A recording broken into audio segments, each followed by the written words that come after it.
Olá, eu sou Felipe Radicetti, músico, compositor, e quero iniciar nossa conversa agradecendo ao Conectas Música e Mercado pela oportunidade e pelo espaço para vir falar de processos criativos em música.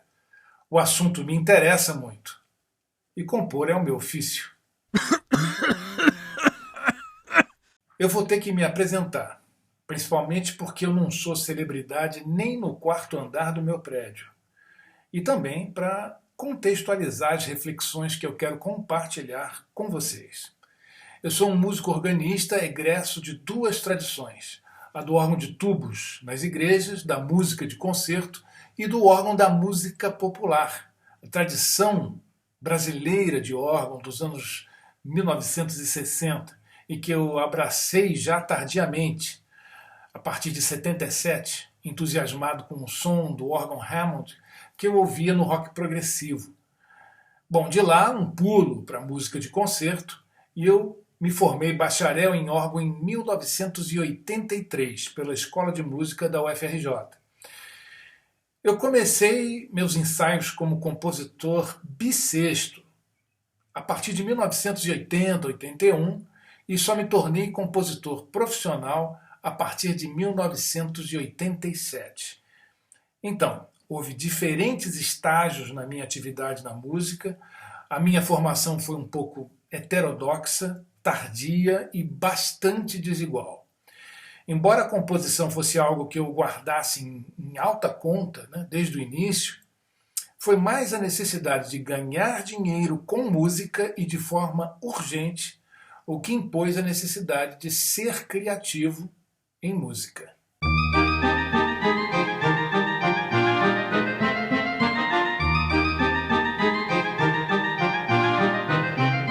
Aí, só aí, quando eu vislumbrei a possibilidade de ganhar dinheiro criando música para publicidade, já em 1986, eu decidi me jogar sem a menor ideia de como fazer isso. Munido sim, de uma fita cassete demo com 3 ensaios, eu arranjei um trabalho de freelancer para os comerciais de computação gráfica da Globograph, no Rio de Janeiro, em 1987. O fato de eu não ter sido defenestrado na primeira semana é um mistério, mas não significa que não cometi erros ou enfrentei situações difíceis, estressantes, mesmo constrangedoras. Quando diziam que a música estava caretinha, eu não tinha outra coisa a pensar senão que os clientes estavam certos e que eu era, afinal, tudo aquilo que eu desconfiava a meu respeito.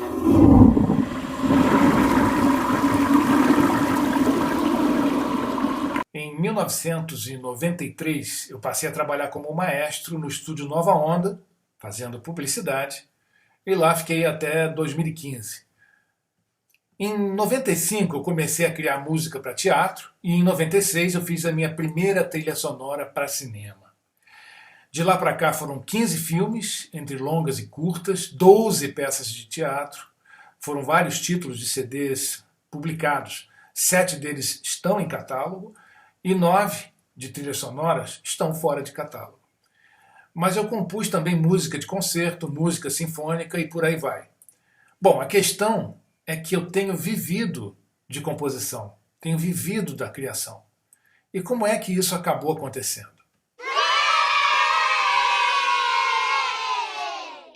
Com essa trajetória, eu tinha que concluir que todo mundo é compositor, se quiser, se decidir ser. Finalmente, em poucas palavras, todas as pessoas são criativas. Frente a essas palavras de Picasso, eu também me perguntei se surgiriam impedimentos para a criatividade, como um resultado indireto ou um efeito colateral dos processos de aprendizagem, de aculturação, do crescimento, amadurecimento, etc. Bom, adiante, nós vamos voltar a falar disso. A minha prática diária, o meu cotidiano na produção musical para publicidade, num ambiente em que muitas ideias são nascidas a fórceps, com a exigência de prazos que são absurdamente exíguos, às vezes inexistentes, impossíveis, foi o que me fez começar a observar esse processo durante todos esses anos com curiosidade, mas sobretudo com preocupação diante dos erros, das dificuldades que eu havia enfrentado. Eu já havia composto e produzido mais de 1000 filmes comerciais para a TV e ainda me sentia inseguro sobre esse processo. Mesmo nesse período, a minha ansiedade em descobrir o que é a criação em música não arrefeceu. Para mim estava claro que a composição musical utilizava um processo de escolha, de seleção de elementos musicais que seriam estruturantes.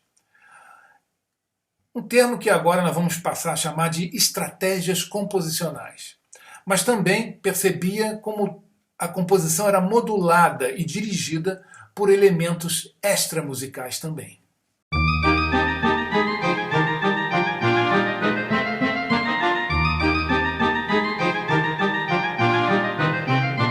Então, todas essas ideias estão por aí, circulando à nossa volta.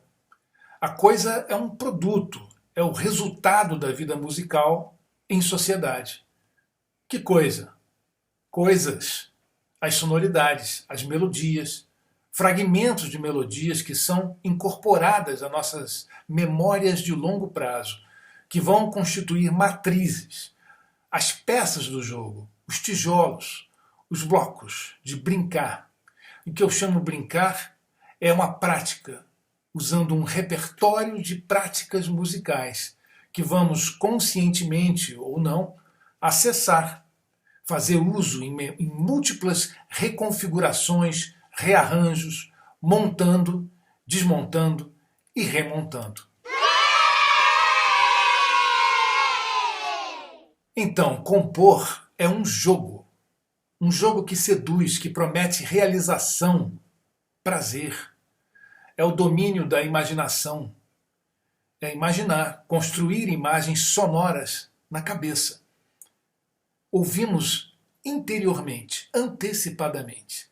É a antecipação de uma música que ainda não está terminada, que ainda não foi comunicada até outros ouvidos, mas que se insinuam em traços, que nos induzem sentidos em um jogo que podemos manobrar para lá ou para cá. E isso dá prazer.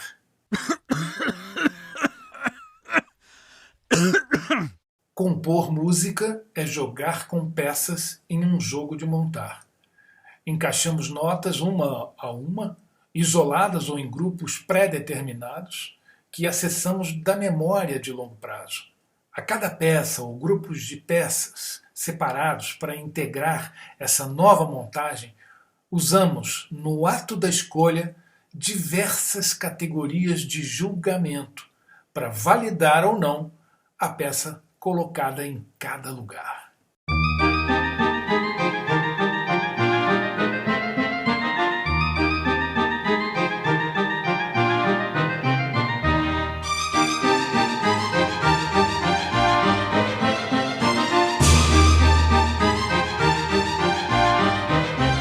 Vamos fazer um experimento em que você observa uma imagem e observa a si mesmo. Você vai praticar um exercício que é facílimo de fazer. Você pode destinar, então, um pouco da sua atenção para a autoobservação. E isso é muito importante. Eu vou mostrar uma fotografia que não é muito conhecida durante 10 segundos. Olhe atentamente e anote mentalmente algum detalhe que para você foi saliente, citável. Algo que você destaca na imagem. Vamos lá.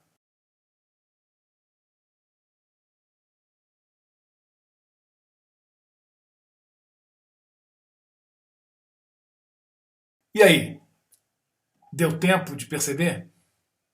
O que é que te chamou mais a atenção? Eu vou fazer outras perguntas. Essa imagem induz movimento? Essa imagem te induziu à escuta de sons? Então, use a imaginação e nos próximos 10 segundos ouça mentalmente os sons que podem advir dessa cena que está representada numa imagem congelada. Vamos lá.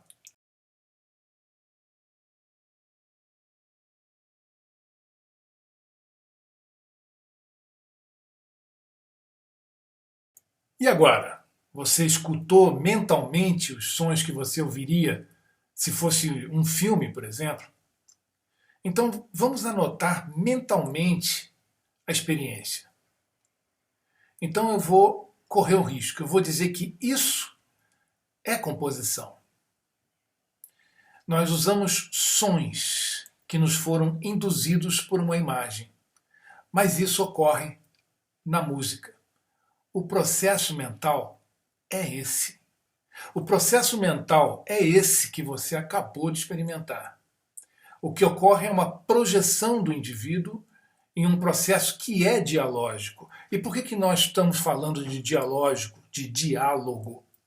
Porque é sempre uma ação responsiva a um estímulo da comunicação. E nesse caso, o espaço vazio de som, o movimento em uma fotografia estática que você foi convidado a preencher com a sua imaginação, com a sua projeção. Você criou um novo produto em um trabalho acústico imaginativo e que pode ser tecnicamente transferido para um suporte e ser comunicado a alguém. Bom, mais à frente nós vamos explicar o que é essa fotografia.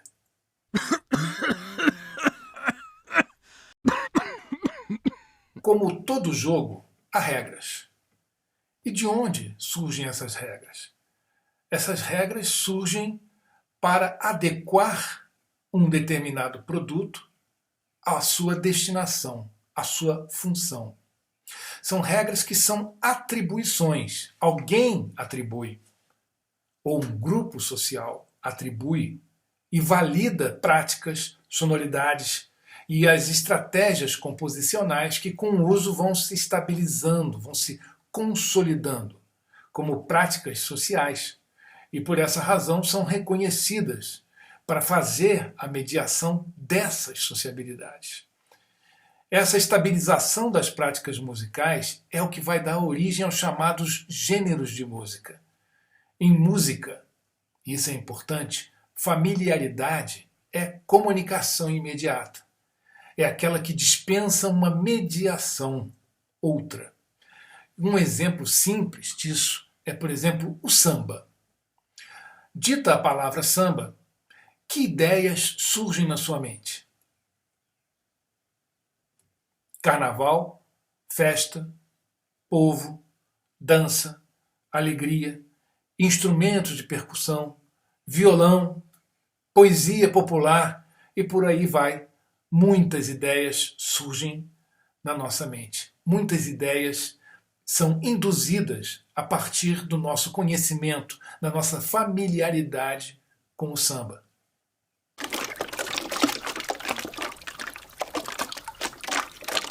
Todas essas ideias estão em relação com o samba, um gênero de música estabilizado, popular, presente na mediação desses modos de sociabilidade, comensalidade e por aí vai, e que é reconhecido socialmente como tal.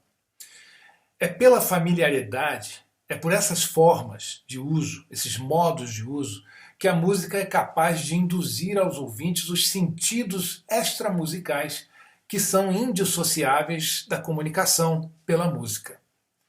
Agora um parêntese aqui. Hein?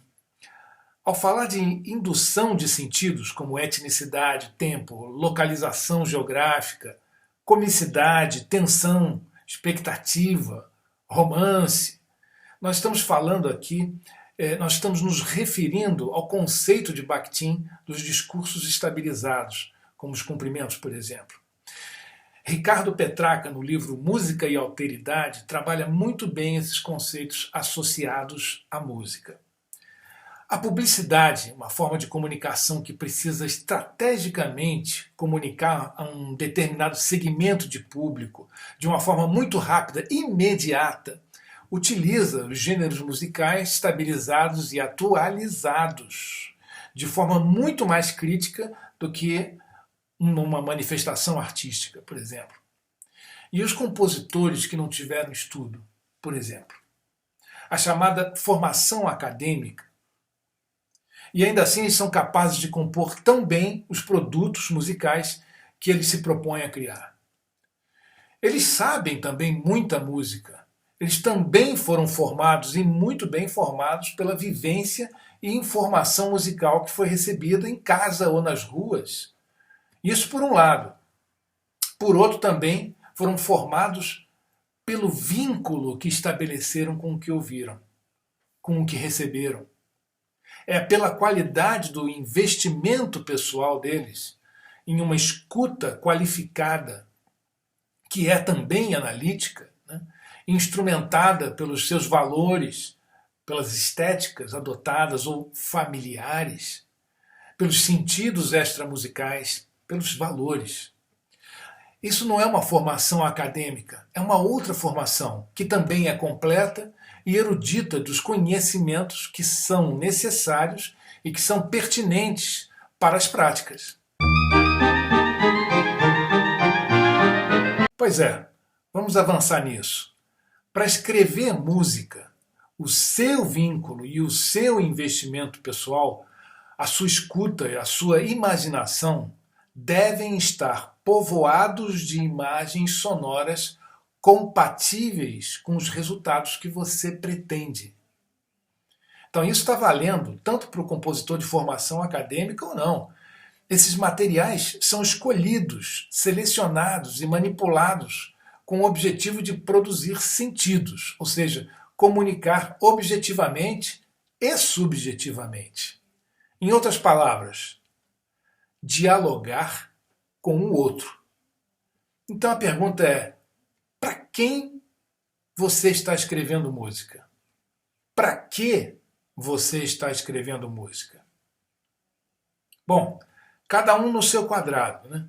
Mas eu observei que todos nós, ao construirmos nossas memórias representacionais e afetivas com esses materiais musicais, nós produzimos, às vezes, como um efeito colateral, uma série de valores e hierarquizações que podem se transformar, podem ser validadas por um período de tempo e no futuro podem perder a validação. Elas podem também se cristalizar e permanecer por toda a vida conforme a qualidade de vínculo que o compositor estabelece com o seu trabalho. As regras desse interjogo estão atreladas à incorporação pelo compositor de práticas e valores que vão incluir a estratificação dessas imagens acústicas, dessas estruturas acústicas, em hierarquias e valores. De um lado, valores estéticos são incorporados como tradições, valores identitários, costumes, moda, só para citar algumas motivações, alguns exemplos. Mas de outro, por exemplo, as regras acadêmicas, da mesma forma, operam também como fronteiras seletivas dos materiais, das estratégias composicionais e, portanto, são determinantes para as práticas musicais. Um professor de composição em destaque, que se destaca em uma cena musical, tende a gerar uma escola, tende a produzir uma escola, ou seja, gerações de alunos tendem a incorporar os valores do mestre, a utilizar as mesmas técnicas. O compositor separa, seleciona os materiais que interessam. Na hora de compor, essa restrição é significativa. Nós validamos uma estrutura musical que nós imaginamos com os nossos valores. Em primeiro lugar, por preferência. Descartamos o que não interessa, o que não produziu um sentido relevante. Por exemplo, nós incorporamos estruturas musicais, melodias, harmonias, instrumentação, todos os elementos, todas as ferramentas, que não produziram, no ato da fruição, no ato da escuta, conflito com modelos já incorporados. Ou seja, construímos uma rede de juízos de valor que é um filtro cortante, excludente. Pois é, a música tem sempre uma função, tem sempre um papel na sociedade, tanto quanto na narrativa quando está sincronizado em um filme. Portanto, há uma finalidade, e assim ela pode estar adequada ou não à sua finalidade, à sua função social ou funcional em um filme. E esse é o primeiro filtro do compositor. O que ele pretende com essa música que ele vai criar, com essa música que ele está criando? Em publicidade tem um jargão que diz: o maestro solucionou bem o job. Essa expressão ecoou por muito tempo na minha cabeça até que caísse a ficha de que o processo criativo é um problema posto, para o qual o trabalho a ser feito é dirigir-se à solução adequada, ou seja, aquilo a que nós atribuímos o valor de resposta, o valor de solução. Pois é, isso então, portanto, é um valor atribuído, o que quer dizer que não é uma verdade nem absoluta, nem imutável, que não é a única solução, nem de longe verdadeira para outras situações. Esse Picasso aí foi um cara criativo. Há uns 20 anos atrás, eu visitei o Museu Picasso em Paris. Em uma das salas estavam expostos mais de uma dúzia, ou sei lá, 20 quadros iguais, idênticos. Iguais não, eu vou explicar. Os quadros tinham o mesmo desenho, mas é seguindo a sequência que você percebe que todos os quadros eram ensaios. E o último quadro era o que se poderia dizer uma obra acabada. Quando eu vi aquilo, eu pensei que ia ser um saco, né? Mas eu investi na experiência. Nenhum quadro, de fato, me impressionou como o último. Era uma grande obra desse grande mestre. E foi aí que eu percebi pela primeira vez o processo criativo exposto, registrado, explícito. É trabalho. A resposta é trabalho.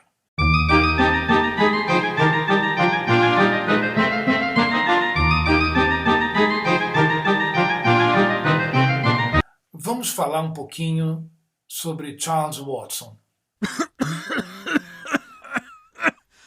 Charles Watson é um educador, palestrante e ministra um workshop regular, o processo criativo, na Escola de Artes Visuais do Parque Lage, no Rio de Janeiro.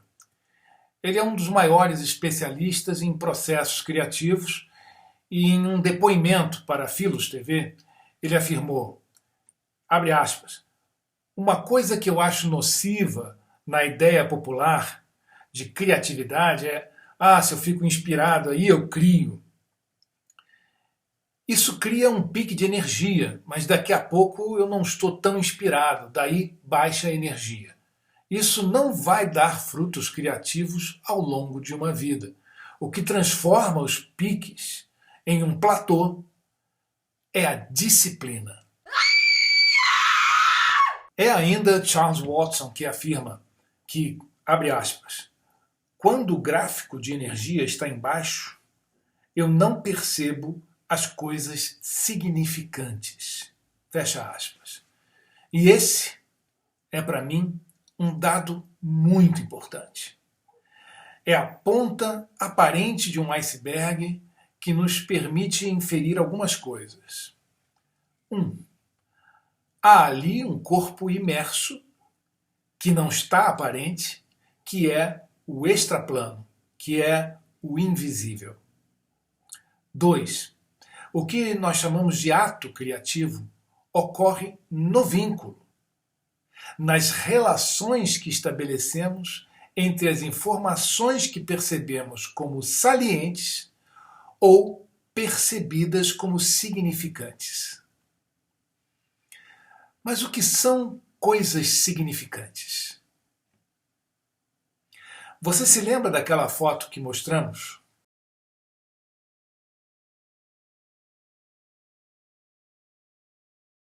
Então, você lembra do que percebeu? Aquilo que se tornou visível para os seus olhos não foi a mesma para outro. As coisas que você percebeu ou escolheu foram as significantes para você naquele mesmo instante. Agora, se você é curioso, você é inquieto. Se você é inquieto, você vai estar disponível, receptivo ao novo, a uma nova ideia. Mais do que isso, você vai sempre querer ver mais amanhã do que foi capaz de ver ontem. Se você é disponível e receptivo, você pode, em algum momento, até mesmo desejar abrir mão de velhas ideias, conceitos e soluções. Eu me lembro de uma conversa no pátio dos estúdios da Herbert Richards, no Rio de Janeiro, onde estavam rolando os ensaios do musical de teatro Havana Café, que eu fiz a direção musical, possivelmente em 2005. Durante a conversa com o diretor, me surgiu a ideia de que eu precisava suportar pelo maior tempo possível a inevitável angústia que me tomava quando eu estava diante de um objetivo criativo, no processo criativo. Esse pensamento surgiu da percepção de que eu me frustrava diante de um trecho musical que eu compus, um prazo pequeno ou até 1 ou 2 horas depois de ter criado. Ora, eu tinha experimentado prazer diante daquela solução musical que me ocorreu, para depois, em um prazo curto, não mais reconhecer aquele trecho como a melhor solução, a solução pretendida. Então eu percebi, e isso eu acho que foi muito importante, que o entusiasmo e a paixão no ato de criar alcançava um estágio agônico, que eu buscava aliviar o mais rápido possível ao validar uma solução que surgiu, que mais tarde se mostrou insuficiente, ineficaz, inadequada. Daí a percepção de que era necessário, aliás, capital para o meu trabalho criativo, que eu fosse capaz de sustentar pelo maior prazo de tempo possível essa dúvida, essa angústia, essa carga de energia que o corpo percebia como angustiante, que exigia com urgência uma descarga, um alívio. Quer dizer, foi preciso negociar com os meus estados de ânimo, foi preciso administrar esse processo conscientemente, já que apenas deixar acontecer, deixar rolar, não era garantia de alcançar a melhor solução, ou sendo mais preciso, a melhor solução que eu podia alcançar.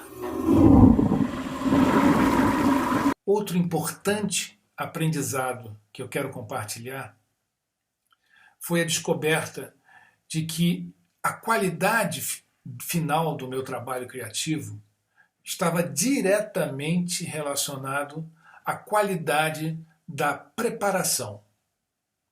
Ou seja, o momento que antecede o processo criativo, aquele momento em que eu preparava os materiais, selecionava os materiais, as ideias que seriam a raiz das primeiras imagens sonoras que iriam surgir na minha cabeça.